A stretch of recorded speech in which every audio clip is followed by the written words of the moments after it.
नमस्कार, मैं हूं मोहम्मद आसिफ और आप देख रहे हैं नेक्स्ट 9 न्यूज। ईडी सीबीआई का खेल तो हमारा आप देख रहे हैं। क्या संजय सिंह जिस तरीके से गुस्सा होकर मोदी सरकार पर हमलावर हो रहे हैं, उनके घोटालों का भ्रष्टाचार का पर्दाफाश कर रहे हैं, क्या मोदी सरकार के भ्रष्टाचारों की जांच हो पाएगी? मनीष सिसोदिया को लेकर उन्होंने कहा कि जेल में उन्हें जानबूझकर रखा गया है ताकि वो बदला ले सके, लेकिन क्या यही सच्चाई है? चलिए इसकी पड़ताल करते हैं और आपको बताते हैं कि इसकी हकीकत है क्या। इसकी हकीकत यही है कि ईडी सीबीआई ने जिस मामले के अंदर मनीष सिसोदिया को जेल में रखा है, वो सबूत अब तक जुटा नहीं पाए हैं। क्योंकि अगर जुटा पाते तो फिर मनीष सिसोदिया ये नहीं कहते कि मोदी जी या तो मुझे जेल भेज दो या मुझे फांसी दे दो। क्योंकि अगर मुझे किस मामले में जेल रखा, आपने अंदर रखा है, ये बता दीजिए। अब आजकल जमानत पे जमानत की बात हो रही है, लेकिन उन्हें मिलता नज़र नहीं आ रहा है। ऐसे में सबसे बड़ा सवाल हम और आप जो जानना चाह रहे हैं कि क्या वाकई में मनीष सिसोदिया जेल से आ पाएंगे बाहर। इन तमाम मसलों को लेकर संजय जी क्या कुछ कह रहे हैं, जरा गौर से सुनिए। शुरू करें।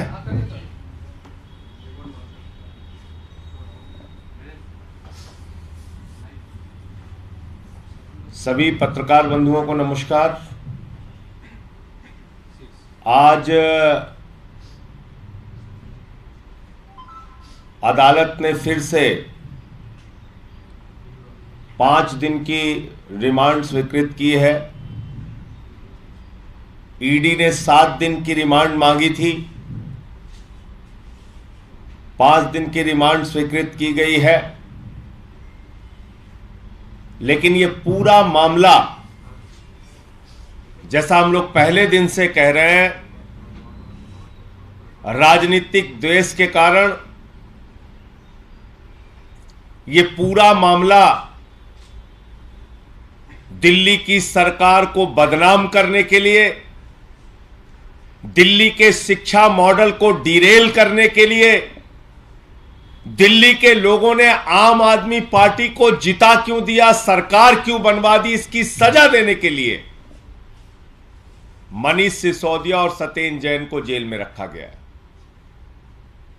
इस पूरे मामले का ना कोई सिर है ना पैर है। कहते मनीष सिसोदिया ने भ्रष्टाचार कर दिया। 14 घंटे सीबीआई की छापेमारी हुई, घर खोद डाला, कुछ नहीं मिला। गांव में छापेमारी की, कुछ नहीं मिला। दफ्तर में छापेमारी की, कुछ नहीं मिला। बैंक के लॉकर को चेक किया, कुछ नहीं मिला। सीबीआई ने लोगों के गवाही ली और गवाही लेकर पहली चार्जशीट दाखिल की, मनीष सिसोदिया का नाम नहीं। सप्लीमेंट्री चार्जशीट, दोबारा चार्जशीट दाखिल की, उसमें भी लोगों के गवाह के आधार पर चार्जशीट दाखिल की गई, उसमें भी मनीष सिसोदिया का नाम नहीं। लेकिन जबरन अपने आका के कहने पर सीबीआई ने मनीष सिसोदिया को गिरफ्तार किया। पहले सीबीआई ने रिमांड ली। सीबीआई की रिमांड जब पूरी हो रही थी तो 10 महीने तक हिंदुस्तान की सबसे तेज तर्रार कही जाने वाली एजेंसी ईडी, उस ईडी बेचारी को कुछ पता नहीं था। बेचारी ईडी इतनी भोली थी, उसको कुछ भी मालूम नहीं था। अचानक रातों रात जब मनीष सिसोदिया की सीबीआई के मामले में जमानत की याचिका की सुनवाई होनी थी, उसके एक दिन पहले ईडी आती है, वो कहती है हमको पूछताछ करनी है, हमें रिमांड दो। 7 दिन की रिमांड ले लिए, पूछताछ कर लिए, फिर आ गए, अभी और पूछताछ करनी है, रिमांड दो।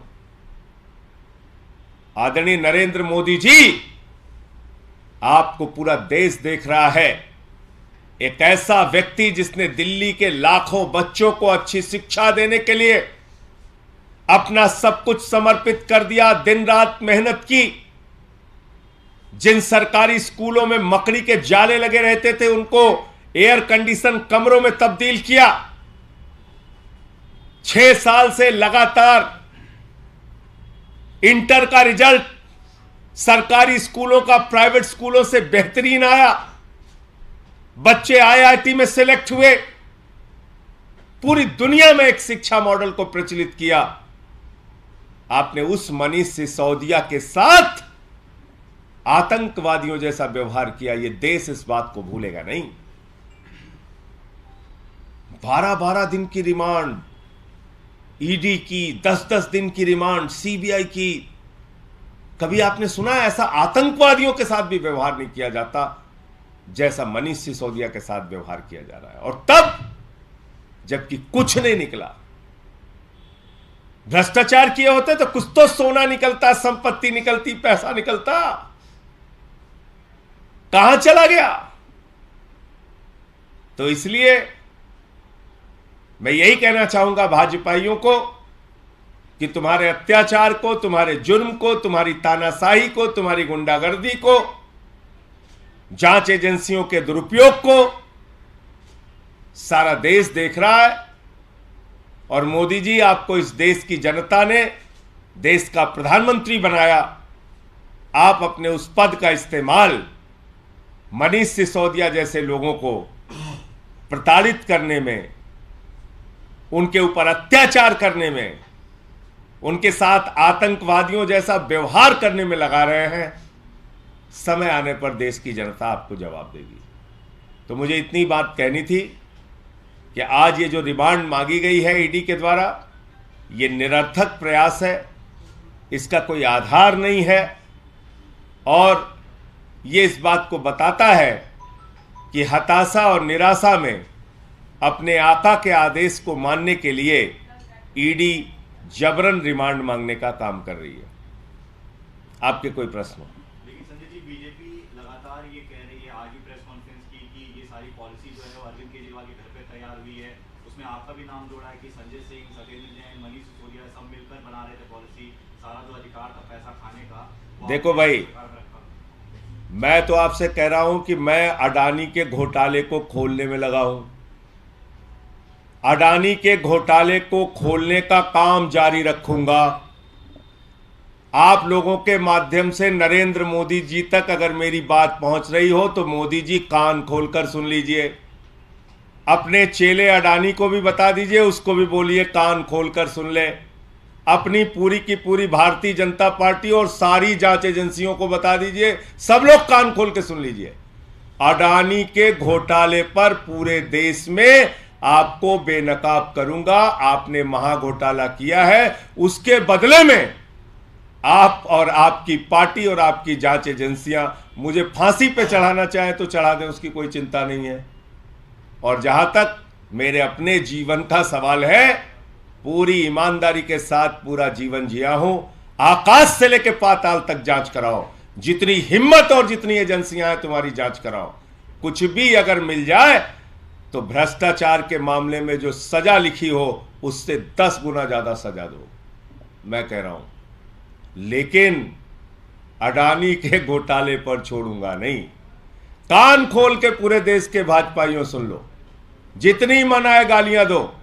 भारत माता की संपत्तियों को लूटने का काम किया है तुम लोगों ने। लाखों करोड़ का कोयला लूटने का काम किया, गैस लूटने का काम किया, बिजली पानी सड़क को लूटने का काम किया, बैंकों को लूटने का काम किया, एलआईसी को, एसबीआई को लूटने का काम किया, सीपोर्ट और एयरपोर्ट को लूटने का काम किया। अडानी के जरिए तालिबान से ड्रग्स मंगाकर इस देश को बदनाम और बर्बाद करने का काम तुमने किया है। ये बात एक नहीं 1000 बार तक बोलता रहूंगा, अंतिम सांस तक बोलता रहूंगा। और ऐसी बंदर घुड़कियां मैंने राजनीति में बहुत देखी है। ये भाजपाई बच्चों से मैं कहना चाहता हूं, ऐसे मत खेलो मेरे साथ। ऐसे बहुत मैंने बंदर घुड़कियां अपनी जिंदगी में देखी है। जितना दम है सारी एजेंसियों को लगाओ, लेकिन अडानी के घोटाले पे छोड़ूंगा नहीं। एक दूसरा मामला है, बीजेपी के कई नेता इस पे सवाल उठा रहे हैं कि इस तरह मनीष सिसोदिया अभी एक तरह से मुश्किल समय में उनका बंगला आतिशी के नाम पे अलॉट कर दिया गया। आतिशी जी मंत्री हैं, उनके नाम पे अलॉट कर दिया बंगला। इसमें भाजपाइयों को क्या प्रॉब्लम? मतलब वो क्या कहना चाहते हैं?